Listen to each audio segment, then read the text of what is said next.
이설은 제이와의 관계가 깊어질수록 많은 대화 끝에 제이에게 서서히 기대를 하기 시작합니다. 자신의 진실을 알게 된 제이는 꼭 자신을 도와줄 것이라는 믿음이 있는데요. 하지만 이설이 처음 제이에게 의도적으로 접근한 사실까지 알게 된다면 과연 제이는 지금처럼 이설을 생각해줄 수 있게 될까요? 이설과 준혁의 첫 만남은 사실 이렇습니다. 가난한 이설은 돈을 벌기 위해 업소에서 일을 하게 되고 아무것도 모르고 순진하기만 한 자신을 도와준 건 바로 노영주. 함께 처음 일을 나가게 된 그날 그 장소에서 조강현 그리고 정준혁을 만나게 됩니다. 술인지 약인지 알 수 없는 것에 잔뜩 취한 이설을 데리고 나간 준혁. 이설은 그날로 인해 임신까지 하게 되었는데요. 그 길로 모든 걸 내려놓는 이설.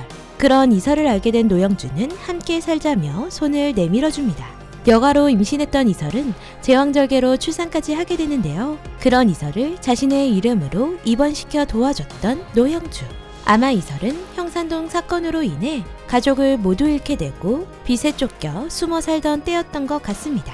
자신의 이름으로는 병원조차 갈 수 없었던 이설을 살린 건 노영주였는데요. 둘이 행복하게 살아가고 있던 그때 조강현은 노영주와의 하룻밤을 잊지 못해 자꾸 찾게 되고 그 사실을 알게 된 권민선은 노영주를 찾아갑니다. 그리고는 더 이상 만나지 못하게 하기 위해 깡패를 동원해 노영주를 구타하게 되는데요. 이 사건으로 인해 죽게 되어버린 노영주. 권민선과 조강현은 노영주 사건을 자살로 꾸미기 시작합니다. 함께 살고 있던 이설은 노영주의 억울함을 알게 되고 권민선과 조강현에게 복수하기 위해 서서히 다가가기 시작하는데요. 그 안에서 자신을 이렇게 만든 준혁을 알게 되며 제이에게 접근을 합니다. 하지만 생각보다 제이의 멋짐에 반하게 되고 그런 제이가 저런 남자와 살고 있다는 것이 마음 아파진 이설은 제이에게 이혼을 권하게 되는데요. 그 말에 제이는 미안함 플러스 사랑하고 있다고 말하게 됩니다. 이 남자와 제이를 갈라놓기 위해 자신에게 찝적대기 시작하는 준혁에게 다가가는 이설. 결국 둘의 이혼을 위해 준혁을 꼬셔 준혁의 치부 동영상을 찍으려고 하는데요.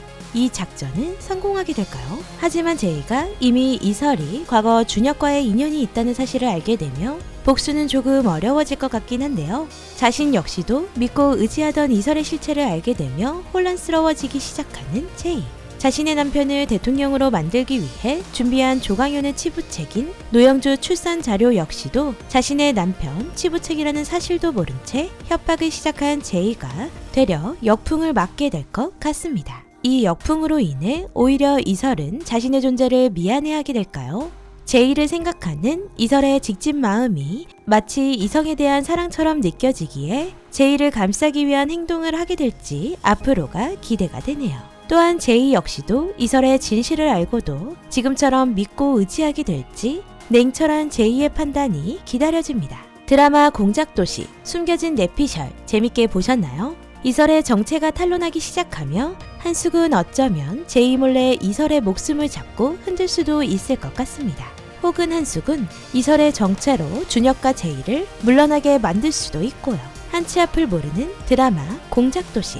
욕정 가득한 준혁은 대통령이 될 수 있을지, 이설의 정체를 알게 된 제이는 지금처럼 눈 가리고 모르는 척 할 수 있을지 기대해보며 비상강의 드라마 공작도시 뇌피셜 마치도록 하겠습니다. 재미있게 보셨다면 좋아요, 구독 부탁드립니다.